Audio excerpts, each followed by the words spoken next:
Hello and welcome to Pseudocode. It is a very common occurrence that when you go in system design interviews, you face questions like how would you handle state changes and transactions in distributed systems? We learned about orchestration and choreography and sagas in some of the previous videos. In this video, we are going to talk about a pattern that is utilized in many scenarios in microservices, which is called as event sourcing, where you try to capture the events happening in your system and then you try to make use of those events in order to update the overall state of the system. Let's try and start with a very simple example. You have a client side application and you have a server side application which writes to a DB.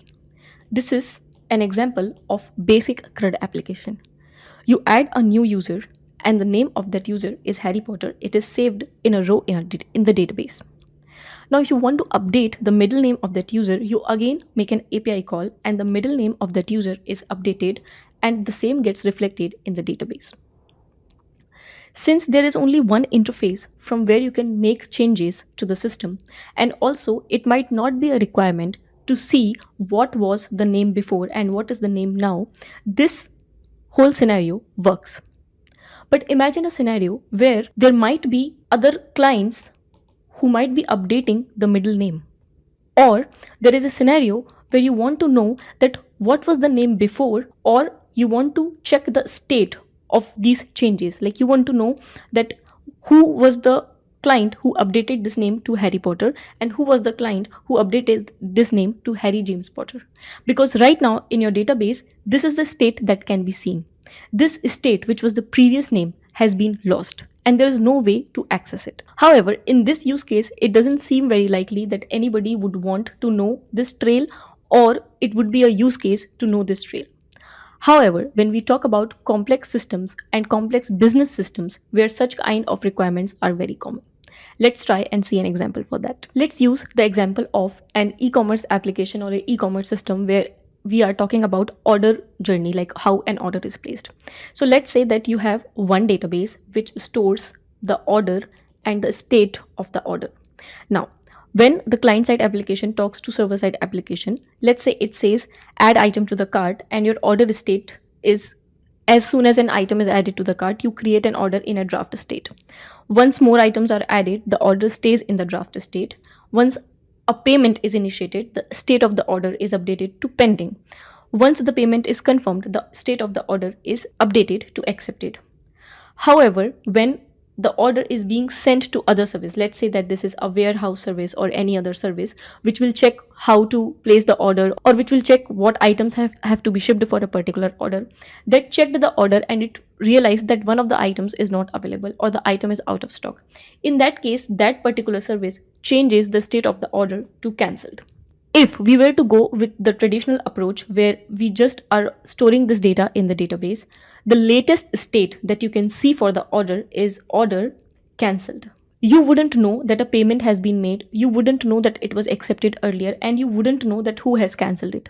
What if after making the payment, user has cancelled the order? There is a chance that the order has been placed and has been accepted and the item is available, but the user wanted to cancel the order and they cancelled it. There can also be a scenario where there is some other service, maybe the payment failed and they cancelled the order. So you have no idea who cancelled the order. You only have the state as order cancelled. Now this is one of the scenarios where you would want to know the whole trail of the order, like what happened to the order. In this scenario, a concept of event sourcing or event store comes into the picture. Anything that happens to a particular entity, in this case order, that event is recorded in an event store. It can be any persistent store depending on your choice. Anytime a change happens to an order, that state is persisted in this event store. So the order is in draft, another item is added and the order is in draft. So you will also say that item 1 added and order is in draft. Item 2 added and the order is in draft. Now the payment has been initiated, order is pending. The payment has been confirmed, order is accepted. Now this warehouse service actually cancelled the order because the item was not available. So now you can use these events to actually figure out what happened to the order. You can replay these events and just update the final state of the order, and also you will always have these events with you as your source of truth. So this is what event sourcing looks like. Now, what are the use cases of this event sourcing? You can use these events to replay of whatever has happened in the past. Let's say that the item was in stock and the order seemed cancelled, but after some time the item came back into the stock. You cannot go and uncancel the order, but you can say the order is in pending state again, or the order has been accepted again. Maybe this is not an acceptable flow that an order is accepted after being cancelled, but let's say there is a scenario where the payment failed once and the order is in pending state because the payment failed. Now, you cannot go and try to change the payment, but what you can do is you can retry the payment. You can send an event and say that, can you please retry the payment? And in that case, the state again changes from pending to accepted and the order is accepted. So you can go back to any event and try a compensating action in response to that event. Also, you can go through the history of events and know what is the current state of your application. So in this example, the order came from draft state and the current state of the order is cancelled, but you have a whole trail that how did it got from draft to cancelled. With the event sourcing, your architecture would look something like this. You have your UI or client side application, you have your server side application, which is registering the events like order placed, item added to cart, and pushing those events in Kafka or any other persistent store, which is storing all the events. Now, there can be a same database or there can be another database which is using the replay of these events to update the state of the data. Also, there are use cases in some businesses where people want to see what happened to a particular entity or what happened to a particular order. Those are called as audit logs. So using these events, you can push all those events in some other format or to some other services where they can see what has actually happened to a particular order. In some cases, there can also be a user attached to it. So you would know if the state of the order has been changed, who has changed it. It can be system, it can be any other client, it can be the user itself, and you would know the state of the order and changed by, like who changed the state of that order. So you can actually make a whole audit log and it can be very easily used for business use cases as well as for debugging purposes.